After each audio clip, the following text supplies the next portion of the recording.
최근에 보니까 그 도파민이라고 하는 신경 전달 물질이 이렇게 관심을 많이 받게 되더라고요.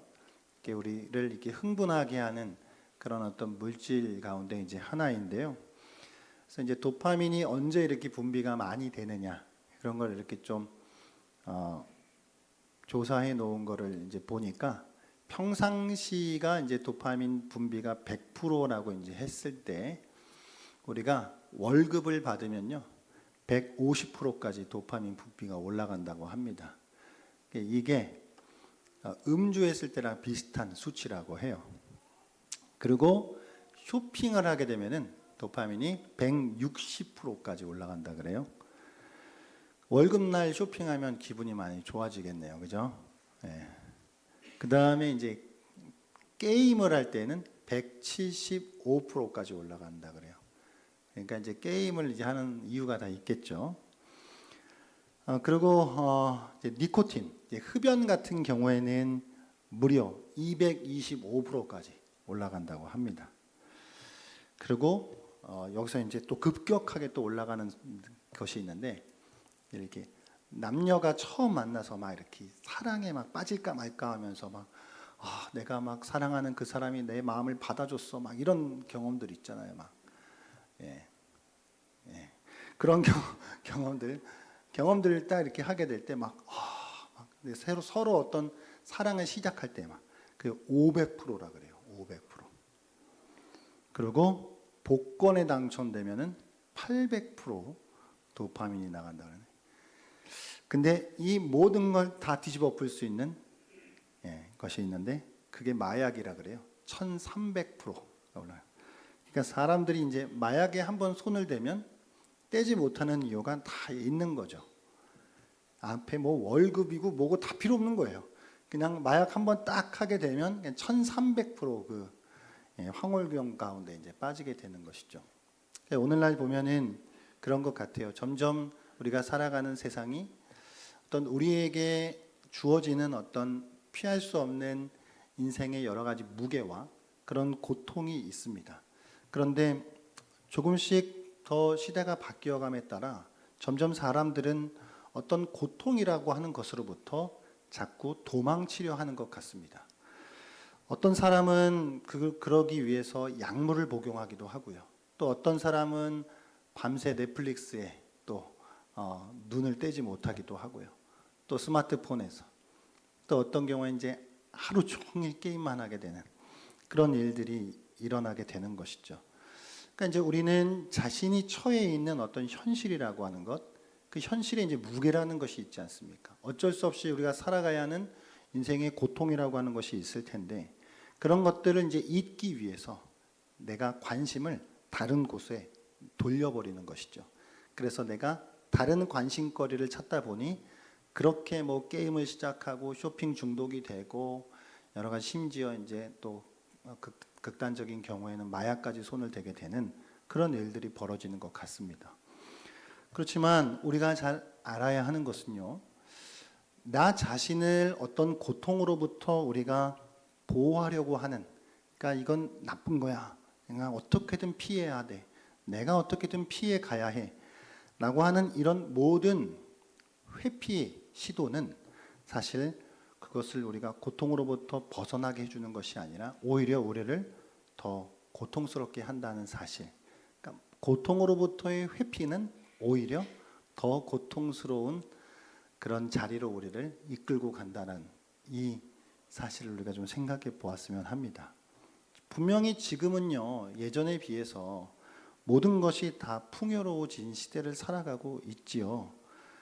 그런데 왜 우리는 과거보다 왜 내가 더 불행하다고 생각하고 왜 내가 더 고통스럽다라고 그렇게 느끼면서 고통을 호소하는 시대를 살아가고 있을까요? 분명히 우리는 그 전에 없던 부와 자유를 누리고 있습니다.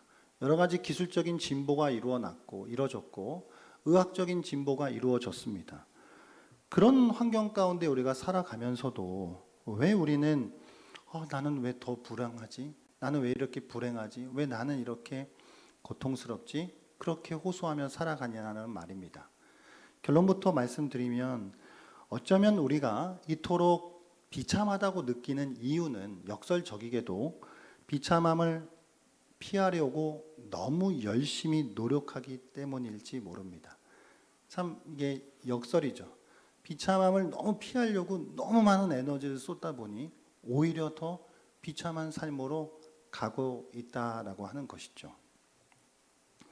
그렇기 때문에 우리는 어떤 고통이라고 하는 것, 인생의 무게라고 하는 것, 그것이 이건 무조건 피해야만 하는 것이야 라고 그렇게 여기기보다는 오히려 우리가 고통을 더 맞닥뜨리고 또 그것을 직면하게 될 때 거기서부터 우리에게는 놀라운 평안이 찾아오게 될 거라고 하는 것입니다.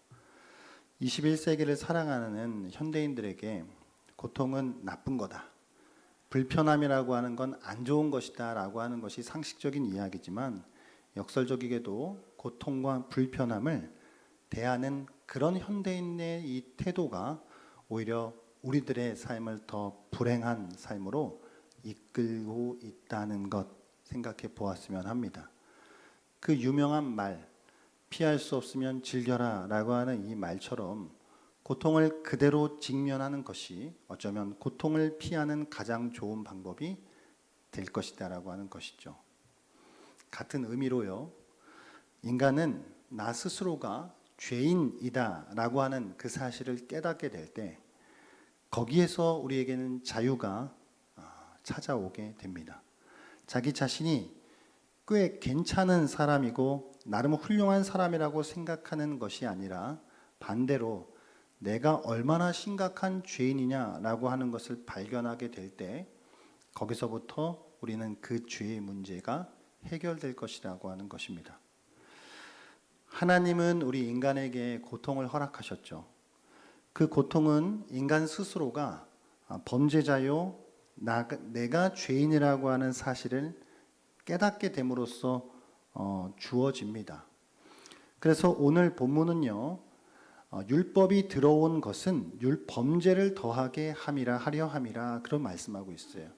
그러니까 율법이 이 세상 가운데 들어온 것은 범죄를 더하게 하려 함이라는 말씀이에요. 그러니까 모세의 율법이라고 하는 것은 인간이 어떤 죄를 저질렀냐라고 하는 것을 가르쳐주고 그래서 어떻게 타락하고 오염되었는지에 대하여서 알려준다는 것이죠. 모세 율법이 없었다면 몰랐을 그것을 율법이라고 하는 거울을 통해서 인간은 자신이 죄인이라고 하는 사실을 보게 됩니다. 자신이 죄인이라고 하는 사실은 인간을 고통으로 몰고 가죠. 인간 안에 있는 양심이 정상적으로 작동한다라고 한다면 죄를 범한 인간은 정서적인 불안이라든가 정신적인 혼란 등을 겪게 되게 되어 있습니다. 러시아의 대문호인 도스토옙스키의 5대 장편 소설 중 하나인 죄와 벌이라고 하는 이 소설에 보면 주인공으로 등장하는 가난한 대학생이 나와요. 이름이 라스콜리코프인데 이 라스콜리코프가 어느 날 탐욕적인 전당포 주인인 노파, 그리고 그 노파의 여동생을 살해하게 됩니다. 이건 단순한 악감정이나 내가 돈을 얻으려고 하는 목적으로 벌인 살인이 아니었어요. 그렇기 때문에 주인공은 자기 나름대로의 정당성을 부여하려고 노력했고 끊임없이 자기 합리화를 찾기 위해 시도했습니다. 그렇지만 그 살인 사건 이후에 이 주인공은 자신이 예상했던 것과는 달리 조금씩 정신이 이상해지기 시작했고 결국 반쯤 정신이 나간 상태가 되었고 매일 밤마다 악몽에 시달리고 또 몸은 극도로 쇠약해지는 그런 절망적인 상황에 이르게 되었다는 거예요. 물론 그가 나중에 경찰서에 가서 죄를 고백합니다. 그래서 그 죄값을 치러요. 하지만 사실 그의 죄값은 이미 그가 누군가를 죽였던 그 시간부터 그에게 치루어지고 있었다라고 하는 것을 우리는 좀 생각해 볼 수 있습니다. 그러니까 인간의 죄가 인간을 고통으로 몰고 간다라고 하는 것이죠. 타락한 인간은 이렇게 죄의 굴레 속에 살아가는 자신을 발견함으로써 점점 더 커다란 고통 속으로 빠져들어가요. 하지만 성경은 거기가 끝이 아니라고 말씀하죠. 성경은 인간이 자신의 죄인임을 자기가 발견하게 될 때 바로 거기가 은혜의 자리라고 말씀하고 있습니다. 이렇게 죄와 은혜는 연결돼요. 죄가 있는 곳에 은혜가 있습니다. 좀 과하게 표현을 하면 죄 때문에 은혜가 있잖아요. 그래서 우리는 죄에게 고맙습니다. 그 라틴어에 펠릭스 쿨파라고 하는 말이 있습니다. 이 펠릭스라고 하는 말은 복되다, 경사스럽다는 말이에요. 쿨파라고 하는 것은 죄라고 하는 뜻입니다. 그래서 펠릭스 쿨파라고 하는 말은 복된 죄여, 경사스러운 죄여 라고 하는 의미를 가집니다. 분명히 죄는 부정적인 것이고 복될 수가 없는 것인데 어찌하여서 죄가 복되고 경사스러울 수가 있겠냐는 거예요. 이것은 기독교 신앙의 놀라운 역설을 보여주는 말입니다. 이 펠릭스 쿨파라고 하는 개념은 위대한 교부인 성 어거스틴이 처음 말했다라고 알려져 있고, 중세의 위대한 신학자인 토마스 아퀴나스가 그의 위대한 저작인 신학대전에 이 말을 언급했다고 그렇게 보여집니다. 아담 이후의 모든 사람은 죄와 사망의 권세 아래 놓이게 되었죠. 믿으십니까? 믿으시지요? 기분 나쁘세요? 아담 이후 모든 사람은 죄와 사망의 권세 아래 놓여 있습니다. 게다가 율법은 죄인인 인간의 한계를 보여주죠. 인간은 하나님 앞에서 너무나도 무지하고 인간은 하나님 앞에서 더없이 무능합니다. 그렇지만 인간이 그렇게 자신의 죄를 인정하고 고백하는 그 자리에 은혜가 찾아온다는 사실이죠.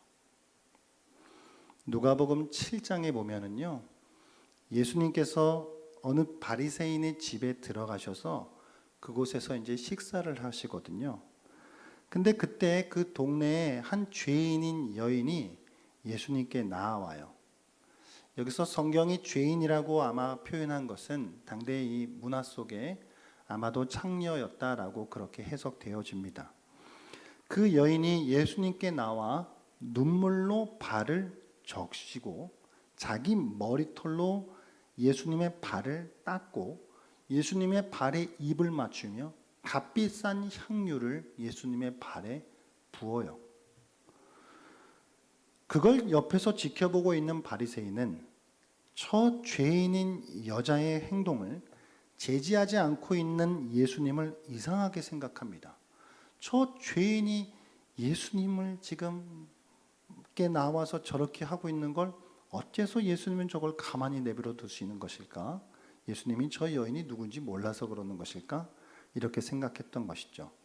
이때 예수께서는 500데나리온과 50데나리온 빚진 자의 비유를 말씀해 주십니다.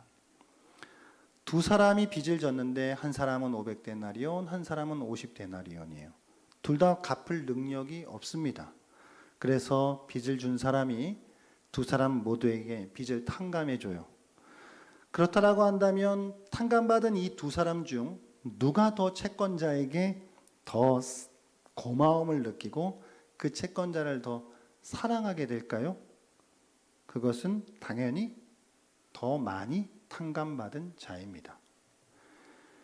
집의 주인은 예수께 발을 씻을 물도 주지 않았지만 그 여인은 눈물로 예수의 발을 적시고 머리털로 닦았을 뿐 아니라 입을 맞추며 값비싼 향유를 부었다는 것이죠. 이것은 그녀가 자신의 많은 죄를 용서받았기 때문입니다. 그렇게 누가복음은 7장 47절에 이 상황을 이렇게 말씀하고 있어요. 같이 한번 읽어볼까요? 시작. 이러므로 내가 내게 말하노니 그의 많은 죄가 사하여 졌도다. 이는 그의 사랑함이 많음이라. 사함을 받은 일이 적은 자는 적게 사랑하느니라. 아멘.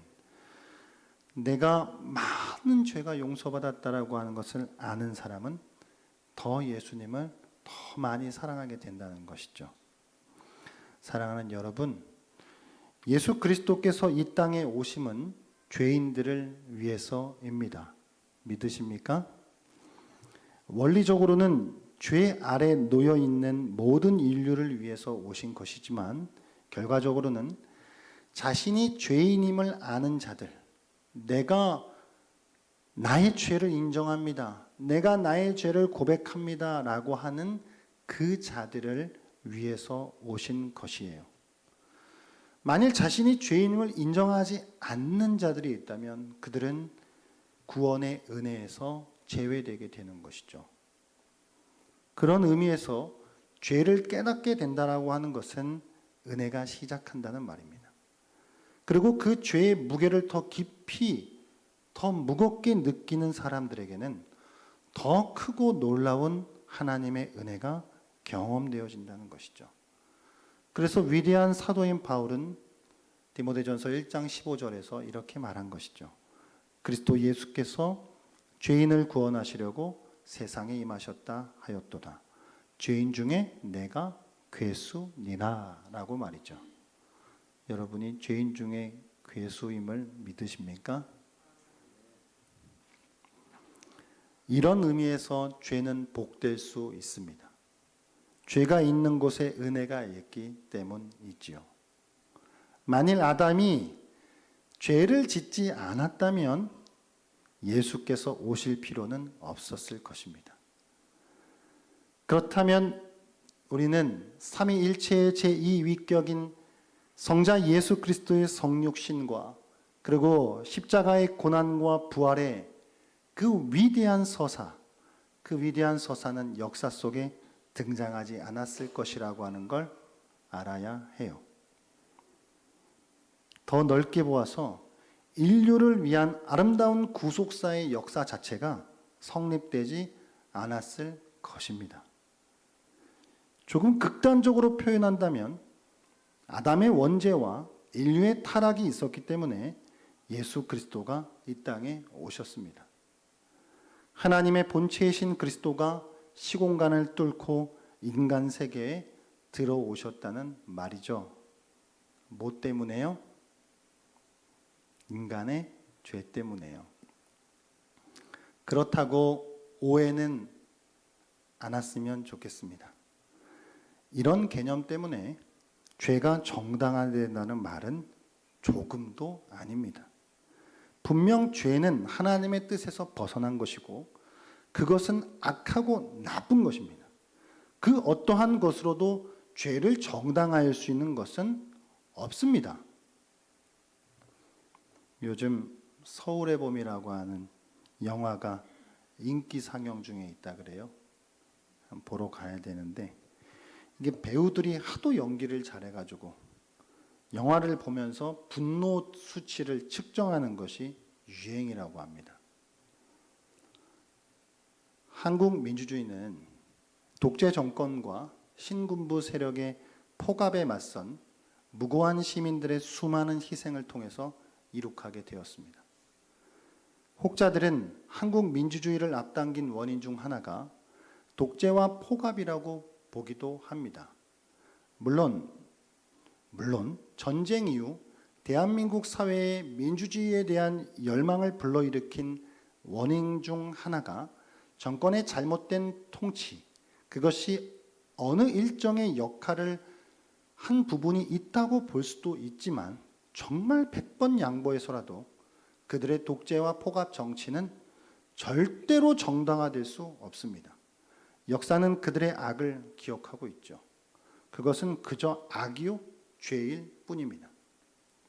마찬가지로 아담의 원죄와 인류의 타락으로 말미암은 죄의 역사는 어떤 것으로도 정당화될 수 없습니다. 다만 구속사라고 하는 결과적인 측면에서 볼 때 인류의 죄까지도 사용하셔서 놀라운 구원의 역사를 이루신 하나님의 은혜를 우리는 말할 수 있다는 것입니다. 2000년 전 베들레헴 작은 마을에 태어난 아기 예수는 죄를 범한 인간을 위해서 오셨습니다. 그 예수께서 이 땅에 오심으로 우리는 하나님의 자비와 하나님의 용서, 인간은 도무지 이해할 수 없는 그 영광스러운 개념을 우리의 역사를 통해 보게 되었다는 사실이죠. 만일 인류가 죄를 짓지 않았다면 그 십자가의 구속의 은혜는 없었을 것이죠. 말씀을 정리한다면 우리가 우리의 죄를 무시하고 자신이 죄인임을 받아들이지 않는 곳에는 은혜가 없습니다. 내가 얼마나 극악한 죄인이고 나에게 얼마나 많은 죄가 있는지 알게 되는 그곳에 은혜가 넘칩니다. 여전히 죄와 사망의 권세가 영향을 끼치는 이 세상을 살아가면서요, 인생에 피할 수 없는 고통들, 근데 그 고통을 회피하려고만 하는 태도는 오히려 우리에게 고통을 가중시킬 뿐입니다. 고통스러울 수밖에 없는 인생의 한계를 우리는 인정해야 하고, 오히려 회피하는 것이 아닌 능동적으로 부딪힐 때 그 자리에서 기쁨과 자유의 은혜가 넘친다는 사실을 알아야죠. 나의 죄인됨도 인생의 고통도 회피하려고 하는 방식이 아니라 직면하는 방식으로 맞설 때 우리는 거기서부터 자유할 수 있게 된다는 것이죠. 오늘날 우리가 살아가는 이 세상 좋은 세상이잖아요. 여러분들께서 자라실 때만 해도 학교에서 얼마나 많이 맞으셨어요? 저도 뒤지게 맞고 컸는데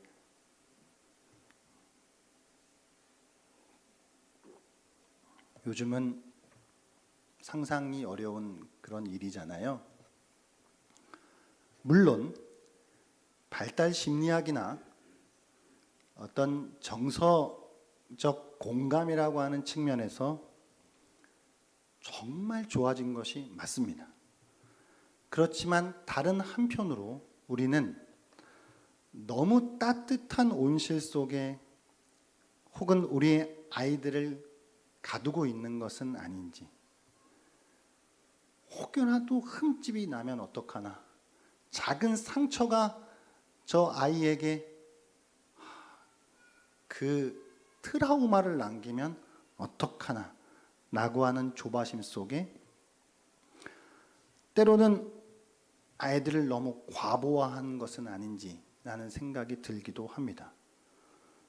이러면 아이들은 상처받을 일이 없어지기는 하겠지만 오히려 그것이 이 세상에 대처할 방법을 잃어버리게 만드는 결과를 줄 수도 있다는 것이죠. 우리가 아이들을 역경으로부터 너무 과부하한 탓에 아이들이 역경을 그토록 두려워하게 된 것은 아닌지 생각해 보았으면 합니다. 어쩌면 우리가 아이들에게 거짓으로 칭찬하고 현실을 감추는 방식으로 아이들의 자존심을 너무 높여버린 탓에 우리 아이들은 참을성이 너무 떨어지게 되고 권리만 내세우게 되며 자신의 성격적 결함에 무지하게 된 것은 아닌지 말입니다. 너무 우리가 아이들이 원하는 걸 다 들어주려고 한 탓에 어쩌면 이 시대의 아이들이 새로운 쾌락주의 시대에 더 빠져들어가게 된 것은 아닌지 말입니다. 고통은 나쁜 거야, 상처는 받으면 안 돼 라고 하는 것이 오히려 우리 아이들을 더 고통스럽게, 오히려 우리 아이들을 더 상처가 나게 만들고 있었던 것은 아닌지 말입니다. 우리는 우리가 죄인이라고 하는 사실을 받아들이고 인생은 고통의 한계라고 하는 것 안에 살아간다라고 하는 것을 직면해야 할지도 모릅니다. 오히려 그것이 우리가 죄로부터 벗어나고 고통으로부터 승리할 수 있는 좋은 길이 될지 모른다는 것이죠. 귀도 드 브레라고 하는 1561년 네덜란드 신앙 고백서를 작성한 이 귀한 사람이, 이게 벨직 신앙 고백서라고 하는 것인데, 개신교 개혁교회의 또 하나의 토대가 되는 귀한 신앙 고백서입니다. 그러니까 당시 카톨릭 배경하에 이런 것들을 또 하게 되니까 결국은 교수형에 당하게 되거든요. 교수형을 당하기 직전에 그가 아내에게 쓴 편지가 있습니다. 제가 한 토막 읽어드리겠습니다. 나는 기쁨과 즐거움 가운데 있는데 그런 나를 당신의 슬픔과 고통이 괴롭게 하기에 당신에게 이 편지를 쓰오.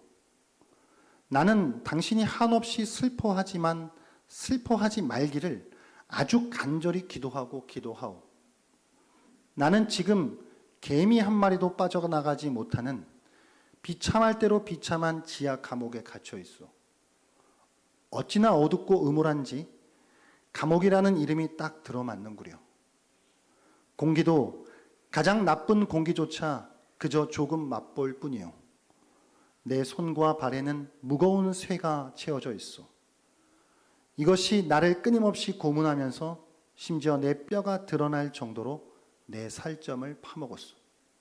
그러나 이 모든 고통에도 불구하고 내 하나님은 자신의 선한 약속을 버리지 않으시고 내 마음을 위로하시며 내게 가장 복된 만족을 주신다오.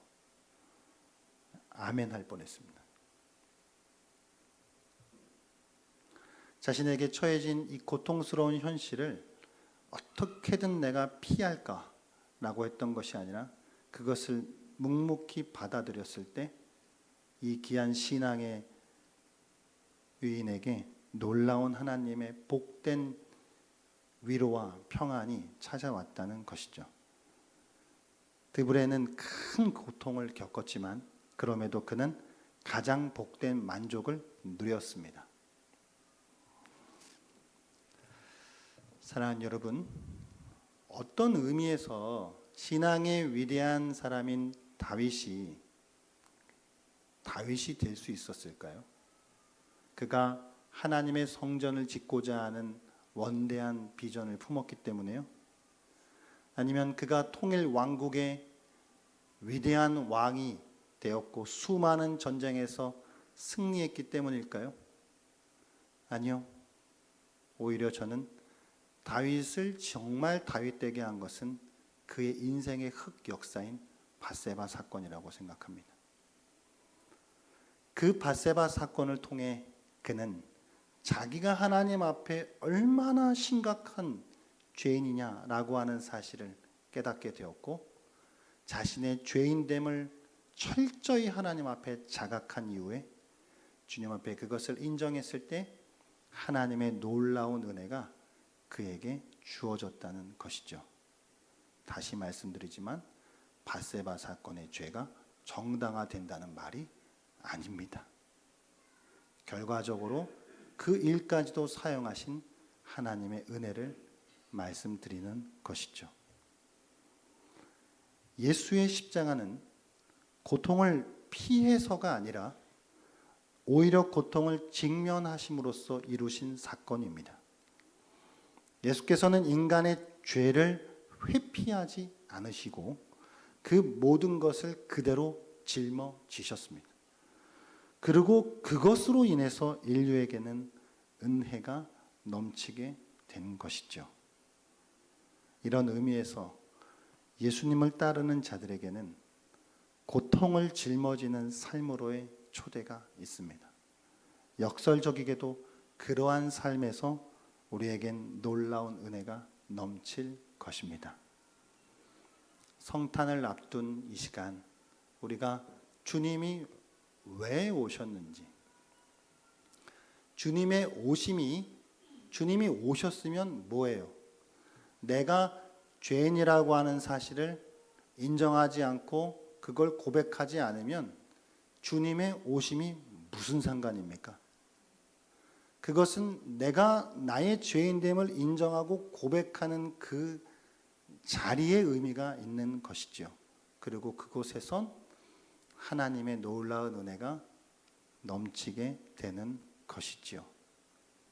주님이 왜 오셨는지, 그 주님의 오심을 기다리는 이 기간 동안에 나의 죄인됨을 더 철저히 자각하고 여전히 죄와 사망의 영향 아래 살아가는 우리 인생에 피할 수 없는 고통 앞에서 너무 그것을 다른 세상적인 방식으로 회피하려고 하는 것이 아니라 오히려 그것을 내가 당당하게 직면하게 될 때 거기서 주시는 만족과 기쁨이 있다는 사실을 경험하면서 살아가시는 성도들 될 수 있기를 주의 이름으로 축복합니다.